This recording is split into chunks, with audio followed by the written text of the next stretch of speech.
Moi, j'aimerais accorder la question des côtés des gestion des bénévoles. Dans ma pratique, j'ai souvent fait appel aux bénévoles et ça fait quelque temps que je devais diriger 5 bénévoles et que 5, mais je vous dis c'est que c'était une histoire très difficile et je pense à tous les bénévoles qui euh, à tous les gestionnaires de bénévoles qui devraient gérer ce processus qui peut être vraiment lourd. Donc, souvent, nous regardons les organismes à but non lucratif et on voit que le processus de collecte des fonds est bien organisé. Nous avons des plateformes qui les gèrent bien, on fait les suivis bien. C'est que pas le cas avec les bénévoles. Donc, moi, je vois le processus de gestion des bénévoles en 7 étapes. Donc, première étape, comme François a dit, c'est il faut comment devenir un bénévole? Est-ce qu'il y a un formulaire pour déposer candidature? C'est quoi le processus? C'est quoi le prise en contact? Par la suite, il y a toujours cette étape d'évaluation interne. C'est quoi les compétences? Est-ce qu'ils ont des talents particuliers? Est-ce qu'ils ont des disponibilités qui sont nécessaires? Est-ce qu'ils ont une voiture? Donc, tous ces détails-là.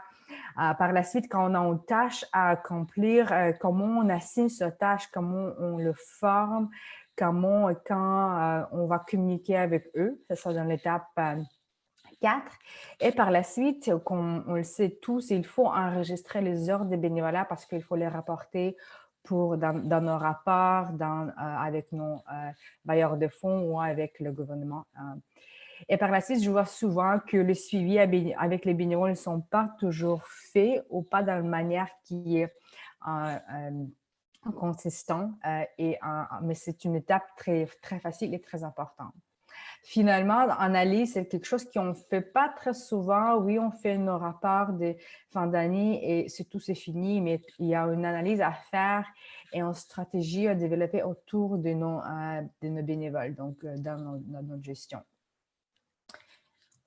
Donc, la première étape, c'est devenir un bénévole. Et comme François a dit, il faut que ça soit facile. Même si vos bénévoles sont les gens qui n'utilisent pas l'ordinateur, quand vous prenez des informations, il faut utiliser une manière qui est un peu plus structurée et plus intelligente. Par exemple, un formulaire en ligne. Moi, je vois souvent qu'il faut que j'appelle pour devenir une bénévole et après, j'appelle. Donc, il y a des notes qui sont écrites dans les post-it. Donc, tout ça, c'est dans le bureau de quelqu'un et d'autres membres d'équipe n'ont pas accès. Donc, nous préférons utiliser JotForm. JotForm, c'est une plateforme de formulaire très robuste. C'est très facile à bâtir des formulaires flexibles et personnalisés. C'est bilingue, donc il n'y a pas de textes qui sont adolés, les textes qui sont très larges. Il y a un large spectre d'intégration avec d'autres plateformes, donc Salesforce certainement avec Google Docs. Et 5 formulaires sont gratuits. Et hier, j'ai entendu parler que JotForm offre leur plateforme gratuitement pour les organismes au BNL aujourd'hui pendant la crise. Et ce qui est important, oui, même si on a des formulaires, il faut transférer ces données, ces candidatures dans une base de données, dans un CRM où vous pouvez par la suite chercher et consulter votre base de données pour trouver des bénévoles. Par exemple, peut-être aujourd'hui, il n'y a pas de besoin pour un photographe parce qu'il n'y a pas d'événement, mais demain, vous les trouvez et s'ils ont dans le tiroir ou dans votre boîte de courriel, ça va être difficile. Donc, si les données ne sont pas transférées, c'est un gaspillage de votre effort de recrutement et les gens qui ont postulé en fait.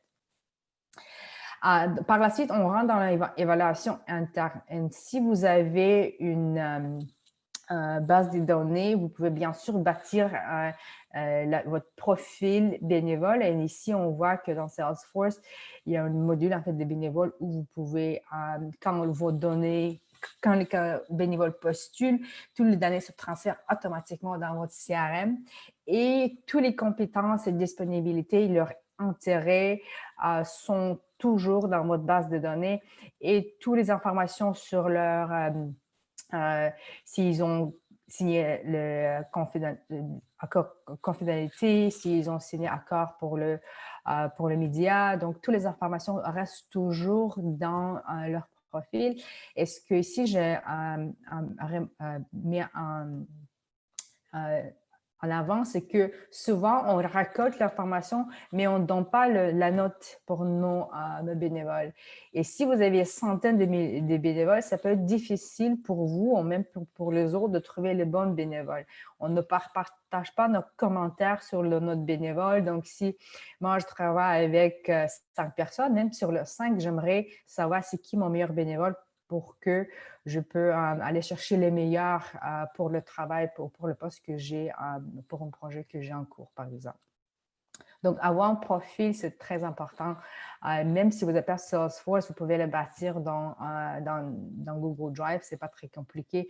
Juste, il faut bâtir les caractéristiques qui sont importantes, qui sont disponibilité, compétences, intérêt et récurrence, par exemple. C'est un grand défi pour beaucoup. Donc, par exemple, ici, je vous montre comment on peut chercher et trouver nos bénévoles. Donc, chercher votre propre base de données dans Salesforce. Tous les données vont dans la base de données et par la suite, vous pouvez chercher les bénévoles qui rentrent dans les critères nécessaires. Par exemple, si vous cherchez un bénévole qui parle anglais, qui est une femme et qui est disponible que jeudi après-midi pour faire le marketing. Si vous avez milliers aux centaines de bénévoles, ça peut être difficile de le trouver. Même sans Salesforce, vous pouvez le faire dans Google Drive juste en utilisant vos filtres dans chaque colonne, donc en mettant en fait les filtres sur chaque critère qui est important pour vous. Par la suite, le partie un des plus difficiles, c'est organisation. Je vois souvent, et quand moi, j'ai essayé de gérer mes bénévoles, c'était OK, j'ai des postes de bénévoles, mais comment j'organise, comment je comptabilise leurs heures et il y a carte de travail. Donc, souvent, juste on dit, oh, j'ai besoin de quelqu'un pour faire ceci, mais je ne pense pas beaucoup comment je veux les organiser. Donc, moi, je vous conseille de les organiser dans la hiérarchie. Donc, c'est quoi votre projet? C'est quoi les postes? Ça veut dire les tâches, les cartes de travail, à quelle heure ils commencent, combien il vous faut des bénévoles pour chaque poste, pour chaque carte de travail. Donc, ça, c'est un projet un peu détaillé, même mais ça va vous aider pour bien vous préparer vos rapports par la suite et comprendre s'il vous manque de bénévoles ou s'il y en a trop.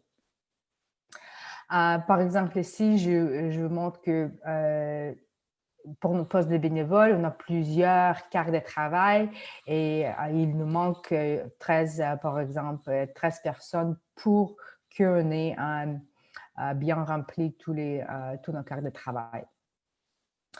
Par la suite, j'aimerais vous parler de la partie le plus difficile dans la gestion de bénévoles que moi, je trouve, c'est la communication et la logistique autour. Donc, maintenant, je vois l'option 1, c'est la façon dans laquelle plusieurs organismes fonctionnent maintenant. Donc, il y a un formulaire qui est en ligne, formulaire pour devenir un bénévole, qui est générique. Après, un bénévole postule pour devenir un bénévole, il donne ses informations. Et maintenant, on n'a pas besoin d'un photographe ou quelqu'un, donc on ne cherche pas les personnes. Donc, ça reste dans votre boîte de courriel ou même dans job form. Et quand vous avez besoin de photographe, il faut que vous retournez dans cette base de données et chercher le bénévole et confirmer avec eux s'ils sont encore disponibles. Donc, il y a beaucoup de travail manuel.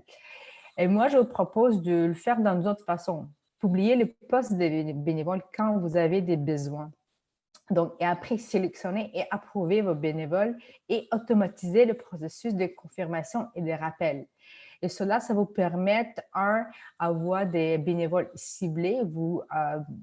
Quand vous postez votre poste d'un bénévole, vous allez préciser tout ce qui est nécessaire. Donc, s'il y a des gens qui ont des compétences et ont une disponibilité, ils vont postuler tout seuls directement. Et par la suite, bien sûr, il faut confirmer les heures et ça peut être une tâche manuelle, mais ce qui est très important. Mais ce qui est important ici, que le bénévole devrait être géré.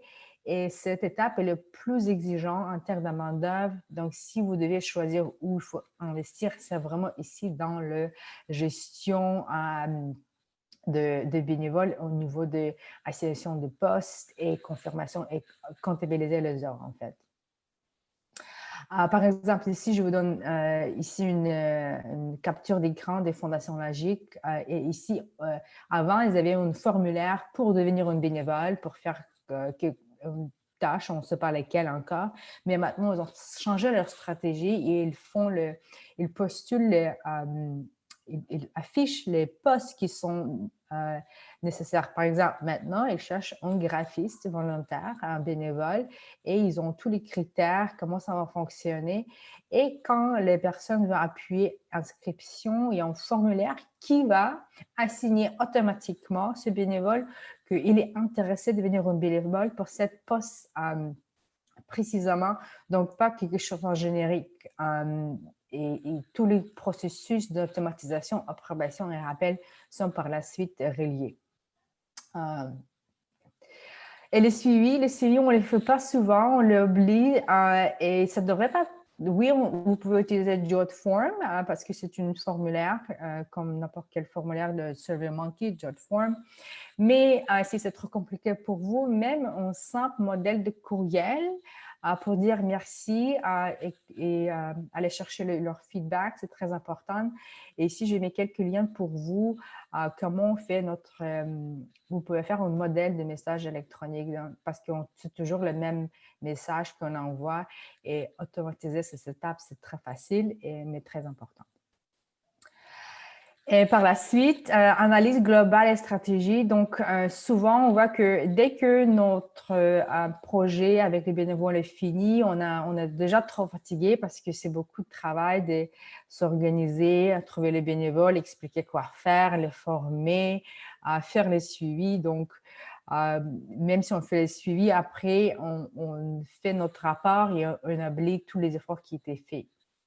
Mais si vous poussez un peu plus loin et vous allez traduire les heures de bénévolat en dollars et par la suite communiquer avec vos bailleurs de fonds. Écoutez, moi, j'ai eu 1000 heures de bénévolat l'année dernière et ça représente X, Y, Y. Donc, ça peut être une histoire qui est très importante.